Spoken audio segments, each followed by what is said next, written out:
Good morning, Bookie Monsters. It is Tuesday, July 18th. Thank you for joining. Good morning. Welcome. Let's get going here. My name is PK, the Bookie Monster, and we are here just for a few minutes to talk about books to get our mornings going right, or at least something happy to start with. I was just making a purchase online. I bought some beads from a friend of mine, and so I have also started off my day right. We are going to look at some of the new releases. Today is Tuesday release day. Bookie people know that Tuesday is the best day of the week because that's when the new books come out. I personally don't have anything on order this week, but when you look at the new books, you say, oh, I never heard of that one. Maybe I will get something now. Let's take a look at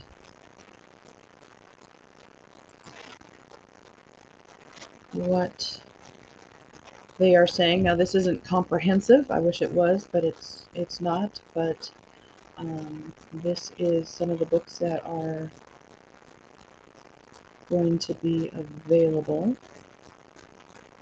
Let's go here. There we are. If you have joined me, please be sure to hit like and subscribe if you would like to. I'm here Monday through Friday at 6 a.m. Mountain Time, 8 o'clock Eastern, because that's the only time I really have to make sure I do this every day. And I'm a morning person. I'm one of those disgusting morning people. That's when my energy is the best. By the late afternoon and evening, I am a zombie.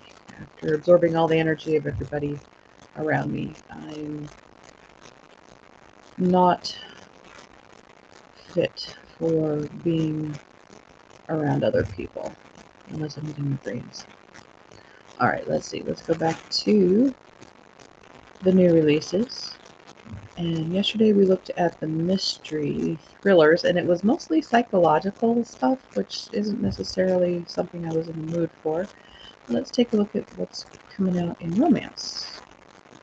Oh, only 4 they're talking about. Midsummer.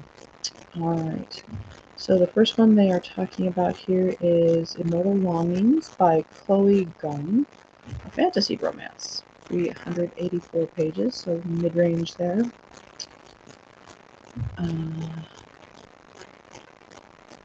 Adult epic fantasy debut inspired by Shakespeare's Antony and Cleopatra is a fiery collision of power plays, spilled blood, and romance amidst a set of deadly games. So that gets my attention right away.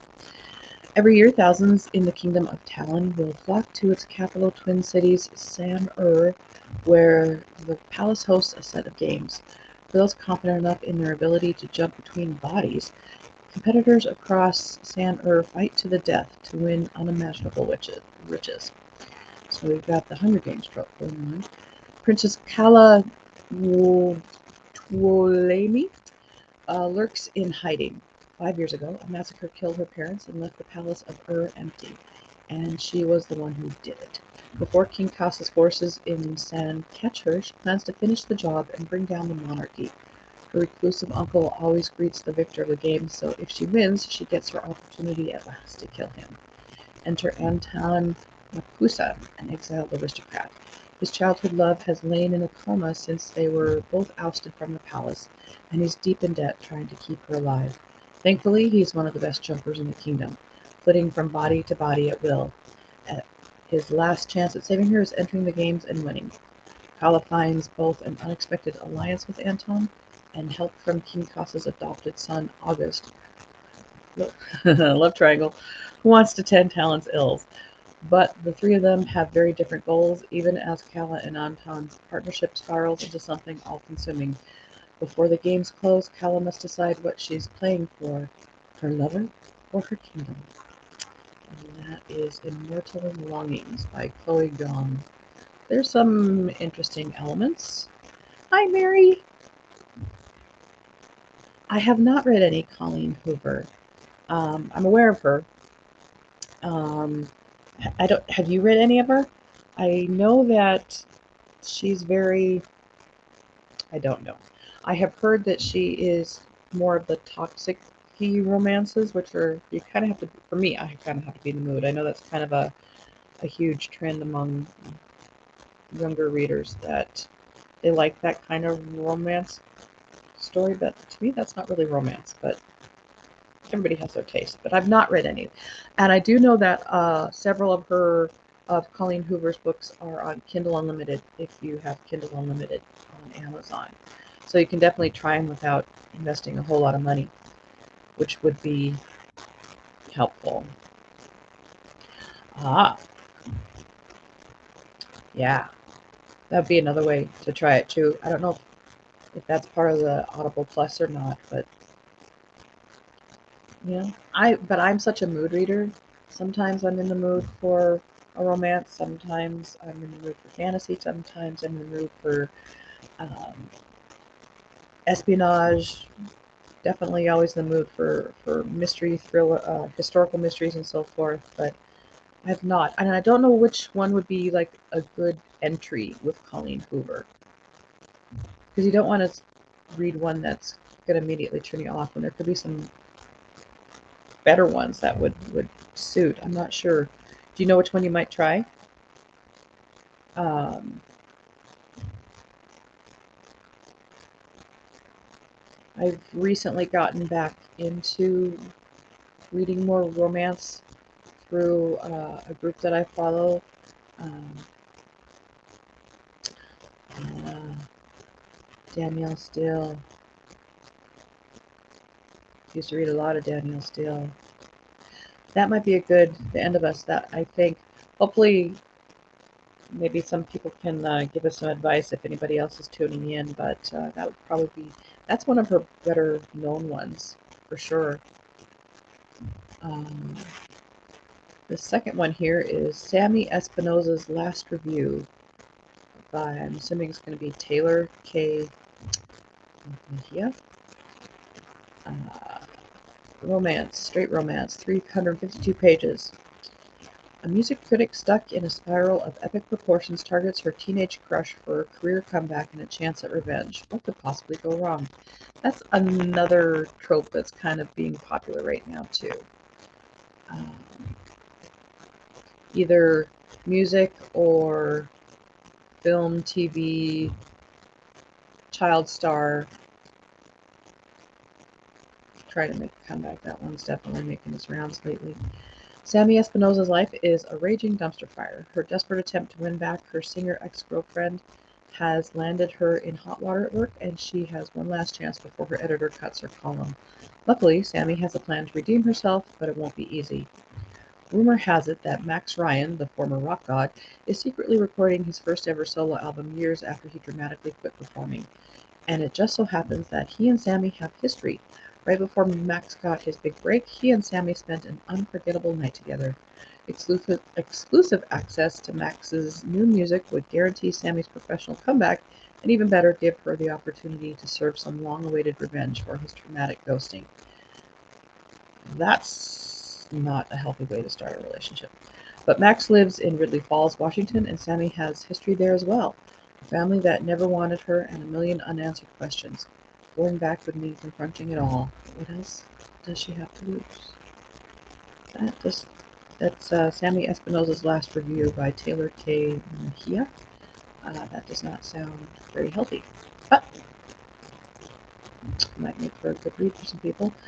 The King is Dead. We read about this one yesterday, but it's also listed as a romance as well as a mystery thriller. The King is Dead by Benjamin Dean, 384 pages. There is a sequel to that Colleen Hoover. It does. That's kind of what the romance genre, I would say, subcategory is these days. And those younger readers, they definitely are wanting to get the younger readers. I think that these are the readers that grew up on Twilight and A Court of Thorns and Roses and stuff, and they like that kind of quote-unquote romance. But we read this one yesterday, but we'll read it again as a romance. The King is Dead. This is young adult romantic thriller. James, the shy, handsome, mixed-race heir to the British throne, must choose between love and duty amidst a dangerous scandal and a tabloid media desperate for his downfall, perfect for fans of Ace of Spades. Heavy is the crown James has been born to wear, especially as the first black heir to the British throne. But with his father's recent passing and with a new boyfriend to hide, James is woefully unprepared for the sudden shine of public scrutiny. When his secrets come spilling forth across tabloid pages, and the man he thought he loved has suddenly disappeared, James finds himself on the precipice of ruin. As every detail of his life becomes public knowledge, his sense of safety is shattered, and the people he trusts the most become the likeliest suspects. What dangers lurk behind the palace walls, and will the new king find out before it's too late? That's King is Dead by Benjamin Dean. Definitely influenced by the Harry and Markle situation, I'm sure. So, again, very much on trend. Seems to be juvenile or something. Definitely. My favorite is True Love Delayed. I just absolutely love that kind of story. And I think it can be told well. And I don't know if the pool that publishers are pulling from don't themselves like that kind of story, the true relationship kind of stories, or it just doesn't sell, so they don't publish them. I don't know. But then again, you read some of if you participate in like the retro romance, which I think they're doing this month, those were pretty bad too, if you look back on them. Let's pay attention when you have True Love Delayed. I like that kind as well.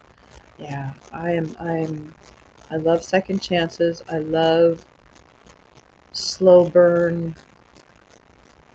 They are meant for each other, but it's delayed, but for good story reasons, not stupid story reasons. I hate stupid story reasons. I have no patience for stupid story reasons. The last one they have listed here in romances being released this week is To Have and to Heist. Did we read this one also? By Sarah Desai? Nope, it's a straight romance. To Have and to Heist. Nice title. Sarah Desai, 416 pages. To exonerate her best friend, one woman must mastermind a jewelry heist during the wedding of the season in this hilarious romantic comedy caper. There's a lot in one package. From the author of The Dating Plan. Simi Chopra is on a bad luck streak. She lost yet another job. Her student loan debt won't stop growing. Her basement apartment is a certifiable flood zone. And now her best friend has been accused of stealing a multi-million-dollar diamond necklace. To put it lightly, she is desperate for a break. That's right, when Jack waltzes out of the bushes and into her life. Out of the bushes, okay? Jack is just as charming as he is mysterious. When he offers to help her find the missing necklace and steal it back, Simi jumps at the chance to clear her friend's name and collect the substantial reward. But every good heist needs a crew. All she needs to do is transform a ragtag group of strangers into an elite heist crew, infiltrate a high society wedding, and steal the necklace from a dangerous criminal before the happy couple say, I do. Meanwhile, the bride is keeping secrets. A detective with a slow burn smile keeps showing up at her door, and the ultimate robbery might not be the wedding con, but the way Jack is stealing her heart. Oh, somebody wrote that. Really like that. To Have and to Heist by Sarah Desai. This one right here. Has some good elements.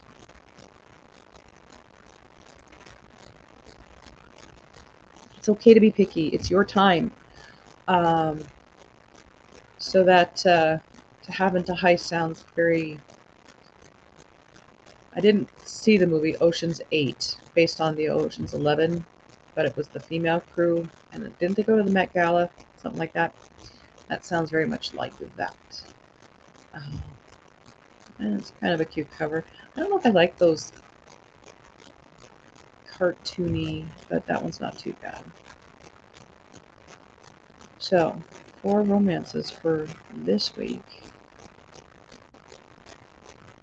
But it's definitely okay to be picky. It's okay to not finish a book if you're not enjoying it. That doesn't mean it's a bad book. It just means that you're not in the mood for it. She could be a young adult. I'm not that familiar with young adults. Sarah Desai. Let's take a look.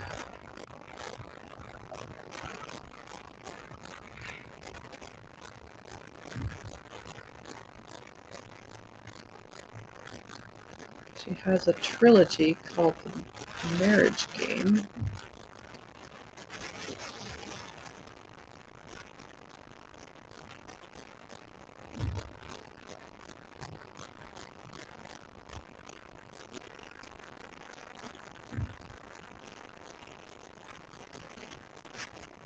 The Dating Plan and The Singles Table are in that trilogy.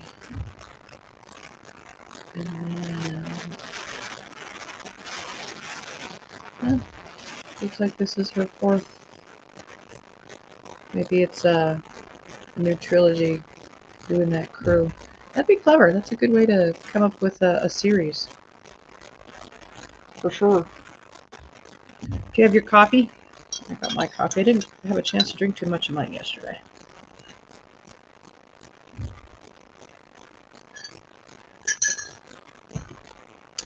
I went to Thunder Horse Descendant and bought my stuff.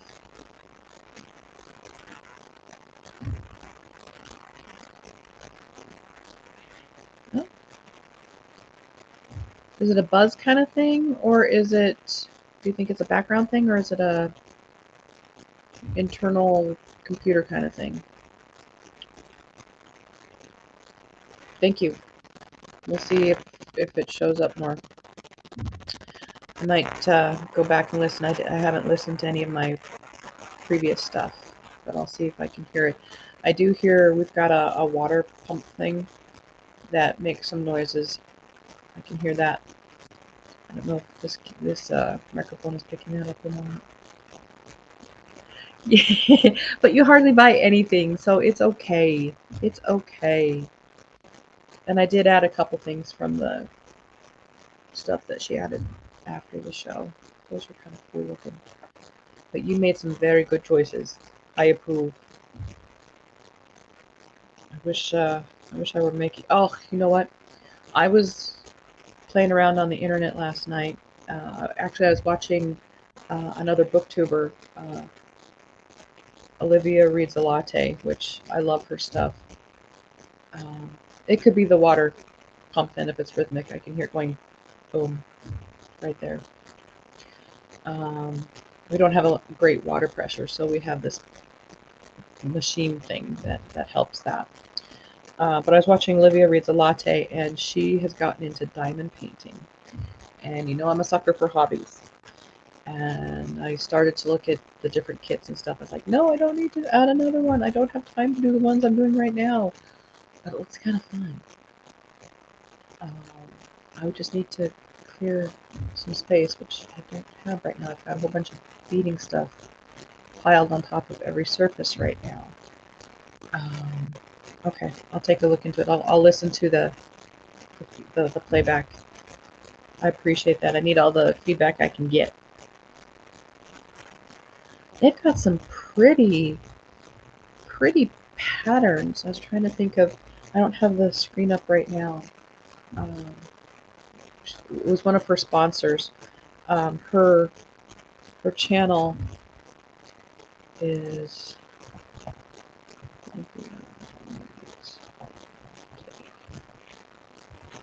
and it's in one of her most recent ones where the diamond painting company sponsored her for that episode, and there's a link to the company that has some very interesting. So then I went down the rabbit hole and I was looking at Hobby Lobby and Joann's and Michael's to see if they had anything, and a couple of them did. I was like, I really don't need to do that, but it looks kind of fun. Oh my. Oh, I know, and read everything that I want to read and all that. Crochet, I am giving myself time, but here's one of the squares I'm working on. I don't know if it'll focus. I switched to a different yarn. The yarn that they provided was just kind of driving me crazy, so I stopped by a yarn shop here in town and got some different yarn that seems to, you can see the pattern a little bit better. It's not necessarily woven tighter, but it just, for me, it does that. Journaling, I'm behind in my book journal, but I do have my daily journal that I actually had gotten from Etsy pre-filled out, and it all I'm doing right here is tracking what I'm eating, what I'm reading, and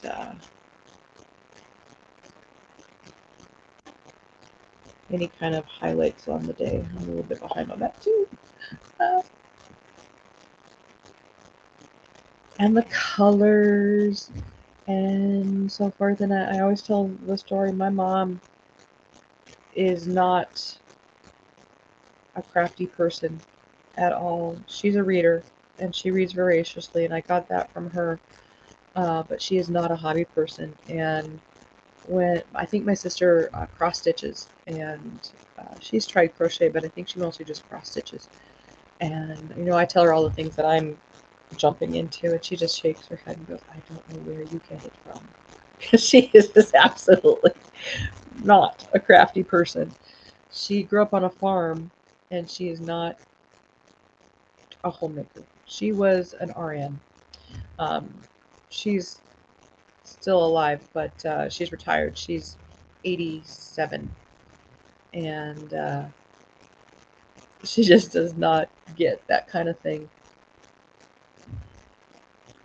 Oh, thank you very much. Yeah, so I'm still doing my salads, and I'm taking a little break though because I'm walking Keo so much. I am eating in the evenings, but yeah, I lost 100 pounds.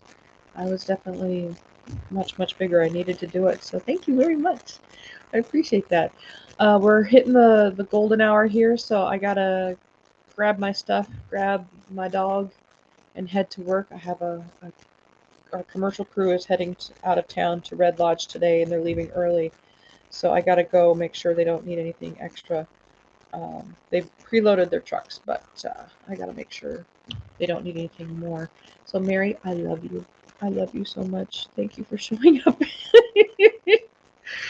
And I'll see you in a couple hours with Randy. So if anybody else has shown up, I appreciate you.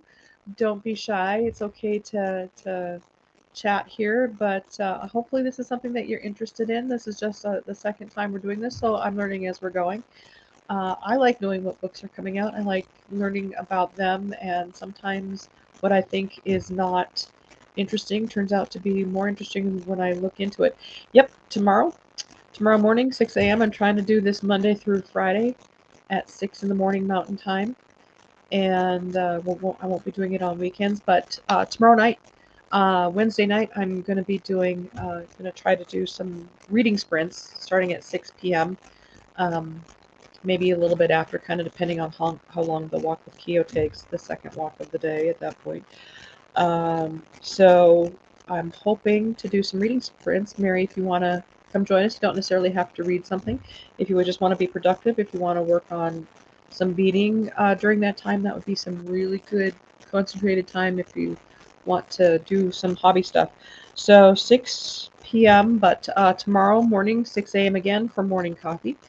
Thank you very much. You guys have a wonderful morning, and I hope you are the sunshine of the day. Bye-bye.